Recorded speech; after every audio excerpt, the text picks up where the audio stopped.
When we use image views, SwiftUI knows to look inside our asset catalog, grab the image we named from there and show it on the screen, automatically adapting for the current display resolution. That's the whole at 2x, at 3x thing we saw earlier. Now when it comes to loading text files, we're going to do more work. And this also applies if you have special kinds of formats like XML or JSON or whatever. It takes the same work regardless of what you're actually trying to load. Now when Xcode builds our program, it takes all our code, compiles it down, takes all our assets from the asset catalog, optimizes them, ready to go. It also adds in any extra files like text files, JSON files, and more. It takes this whole lump of stuff and puts it into a bundle. That's what it's called. A bundle, our app bundle. Now, in the future, as your skills grow, you'll see that actually you can have multiple app bundles inside your main bundle. You can say things like, here's my Siri extension, here's my iMessage app, here's my widget collection, and so forth. They're mini bundles inside a larger app bundle. And although they all get included in your app's download from the App Store, they are stored separately from your main app bundle. Like your main original iOS app you've built and shipped with your code and your assets and so forth forms one main bundle, and other mini bundles surround that, forming the full App Store bundle. Now all this matters because it's common to want to look in your bundle for a file you put in there. Find this JSON file I definitely included in my app bundle. I want to load that, please. And this uses a new type of data called URL, which does exactly what you think.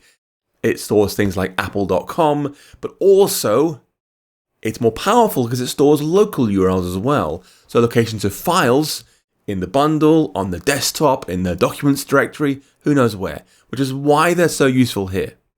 Now we're going to start writing some code now. If you wanted to read the URL for a file in our main app bundle, we would say bundle.main.url. I have a little method here called funcLoadFile, just a placeholder method really.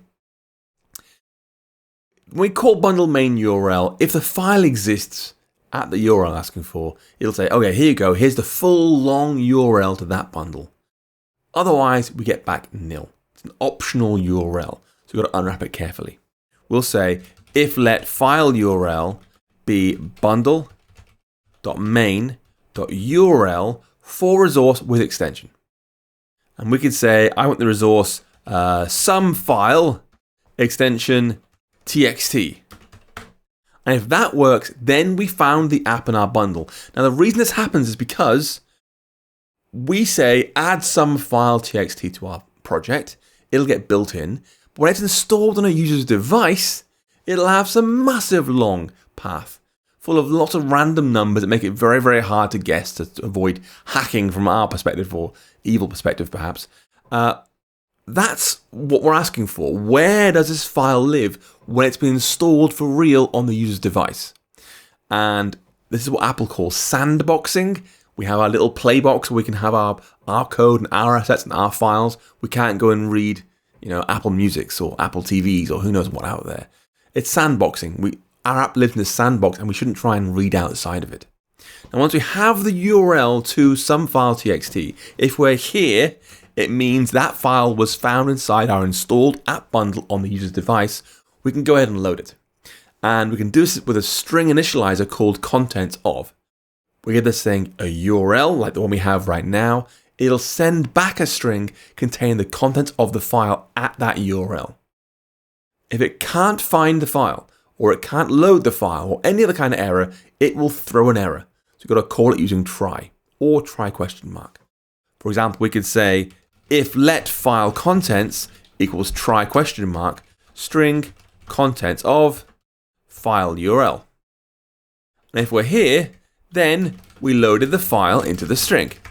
File contents now contains whatever sum-file.txt contained to begin with. And once we have that, it's a regular string. File contents is a string, as you can see down here. Boom. What do you want to do with it? It's a regular plain old string. Split it up, search through it, modify it, display it. It's down to you. It's a regular string. Go ahead and just use it.